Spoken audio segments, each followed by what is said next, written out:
എരിക്കാടൻ ജോസായ നമഃ. ഓം സ്ഫടികം ജോർജായ നമഃ. ഓം TG രവി.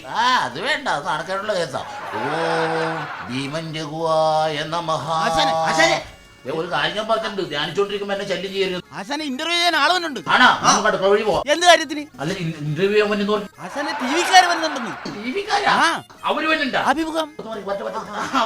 നമസ്കാരം. ഞാൻ ചാനലിൽ ഇന്റർവ്യൂവിന് വന്നത്. ചേട്ടനായിട്ട് ഒരു അഭിമുഖ സംഭാഷണം നടത്തി.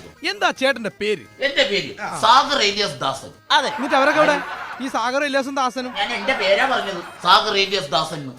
ചേട്ടന്റെ പേര് മാത്തന്നല്ലേ? മാത്തന്നൊക്കെ വല്ല പഞ്ചായത്ത് മെമ്പർമാർക്ക് ഇടാ. ആ പേര് കേട്ട പേടിക്കില്ല. അതുകൊണ്ട് ഞാൻ പേര് മാറ്റി സാഗർ ഏലിയാസ് ദാസൻ. പേടിച്ചില്ലേ? ഞാൻ പേടിച്ചില്ല.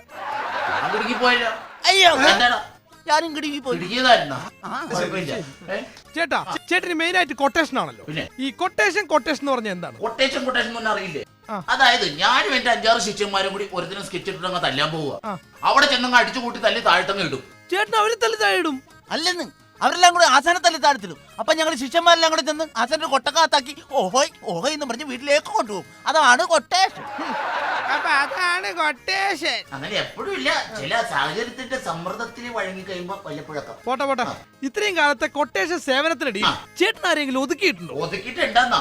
ചമ്പക്കര ബ്രൂണോ, മരട് ബ്രിട്ടോ, മട്ടാഞ്ചേരി സതീശൻ, ഇവരൊക്കെ ഒതുക്കിയത് ആരാ? ഞാനാണ്. ഇവർക്കൊക്കെ എന്നെ കാണുമ്പോ ഭയങ്കര കലിപ്പായിരുന്നു. പക്ഷെ അവസാനം റോട്ടിൽ ചത്ത് മരന്ന് കിടന്ന് ഈച്ചാർത്ത് കിടന്നു. ഇവരൊക്കെ അത്ര വലിയ ദാതാമാരായിരുന്ന? ദാതാമാരാ പട്ടികളാണ്. ആശാൻ സെക്കൻഡ് ഷോ കഴിഞ്ഞ അതുവഴി വരുമ്പോ ഭയങ്കര കൊരല്ലായിരുന്നു. ആശാൻ എല്ലാത്തിനും വിഷമിച്ച് അങ്ങോട്ട് കൊന്ന്. പട്ടികളെ കാര്യമാണല്ലോ പറഞ്ഞോണ്ടിരുന്നത്. പോട്ടെ, ചേട്ടൻ വീട്ടിലാരൊക്കെ? വീട്ടില് അച്ഛനുണ്ട്, അമ്മയുണ്ട്, ഭാര്യയുണ്ട്. അച്ഛൻ എന്ത് ചെയ്യുന്നു? അച്ഛൻ എന്നെ പോലെ തോന്നിയവാസിയൊന്നുമില്ല. അച്ഛൻ ഈ നാട്ടുകാരുടെ കണ്ണിലുണ്ടിയാണ്. എന്റെ അച്ഛനെവിടെ? നാട്ടുകാർ തന്നെ കാലുപിടിച്ചിട്ടേക്ക്. അച്ഛൻ നാട്ടുകാരുടെ കണ്ണിലുണ്ടിയാന്ന് പറഞ്ഞു. എടാ, നിന്റെ കണ്ണിൽ ഉണ്ണി വന്നാ നീ എന്ത് ചെയ്യും? ഞാനത് പൊട്ടിച്ചളി. അത്രയും നാട്ടുകാരും ചെയ്തോളൂ അല്ലേ? കുത്തി പൊട്ടിച്ചു. അപ്പൊ അമ്മയോ? അമ്മയെന്ന് പറഞ്ഞ എന്റെ ദൈവമാണ്. ഞാൻ അമ്മേനെ കണ്ട ഇങ്ങനെ മുണ്ട കഴിച്ചത് ഇങ്ങനെ ഇട്ട് ഇങ്ങനെ തൊഴുത് വെക്കും ബഹുമാനം. എന്നിട്ട് അമ്മ എവിടെ? അമ്മ കിടപ്പാണെന്നേ. അത് കഴിഞ്ഞ മാസം ചോറ് വന്നപ്പോഴേ സാമ്പാറിൽ ഇച്ചിരി ഉപ്പ് കൂടി പോയി പറഞ്ഞ കാല് മടക്കാൻ ഒറ്റ അടി അങ്ങോട്ട് കൊടുത്താ അന്ന് വീണ. പിന്നെ ഇതുവരെ മുങ്ങിയിട്ടില്ല. അത് ശരി, അതൊക്കെ പോട്ടെ. ചേട്ടൻ ഇത്രയും നാളത്തെ കൊട്ടേഷൻ ജീവിതത്തിനിടയിൽ ചേട്ടൻ എവിടെന്നെങ്കിലും തല്ല് കിട്ടിയിട്ടുണ്ടോ? നമ്മളിതുവരെ ആരും തല്ലുകൊണ്ടിട്ടില്ല അങ്ങനെ. ആശാനെ, അപ്പൊ നമ്മള് ചേർത്തല വെച്ച് മേടിച്ചത് അങ്ങനെ ഒന്നും അല്ലാണ്ട് ഞാൻ ആരും തല്ലുകൊണ്ടിട്ടില്ല. അപ്പാശാനെ മട്ടാഞ്ചേരി വെച്ച് ഓടിച്ചിട്ട് രണ്ട്, അല്ലാണ്ട് ഇതുവരെ ഞാൻ ആരും തല്ലുകൊണ്ടില്ല. അപ്പാശാന്റെ കളന്തര ചുരത്തിന് ഇടിച്ചിട്ട് ഓടി. അങ്ങനെ 3, അല്ലാണ്ട് ഞാൻ ആരും ഇതുവരെ കൊണ്ടിട്ടില്ല. അപ്പൊ മാർക്കറ്റിൽ നിന്ന് കിട്ടിയതോ? അതെന്റെ പട്ടി കടിച്ചല്ലേ? പട്ടി കടിച്ചതല്ല ആശാനെ, പട്ടിയെ കടിച്ചത്. ഓട്ടോറിക്ഷ ഇടിച്ച് എവിടെ വെച്ചാടാ?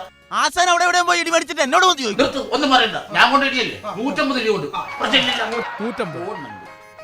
ഹലോ, എവിടെ പൊക്കിയ? താരത്തിന് പൊക്കിയ ഒരു ചാക്കി കെട്ടി എത്രയും എടുത്ത് കൊണ്ടുവരും. പളനിന്നാ എത്രയും പെട്ടെന്ന് പോരും ചാക്കാക്കി കൊണ്ടുവരും. ഓക്കെയാ. അല്ല എന്താ ആശാനെ? എന്താണ് നമ്മുടെ ഇപ്പുറത്തെ ഒരു ഗൾഫുകാരൻ വന്ന് താമസിക്കുന്നുണ്ട്. അവന്റെ ഭാര്യ കഴിഞ്ഞ ദിവസം വേലക്കാരന്റെ പൊളിച്ചോടി പോയി.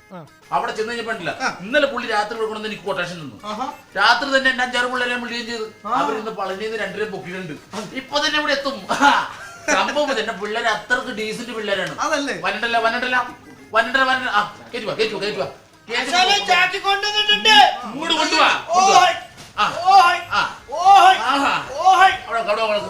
അവിടെ വെക്ക്. ഗൾഫുകാരന്റെ ഭാര്യ കിടക്കണ കണ്ട. മറ്റവൻ എന്തിടാ? വേഗം കൊണ്ടോ.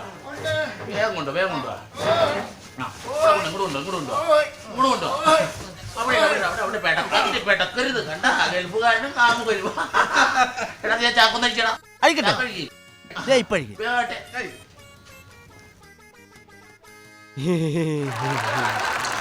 ആശാന്റെ നമ്മുടെ ചായക്കട നിങ്ങളുടെ പാണ്ടിപ്പയ്യനാണ്. ആണോ?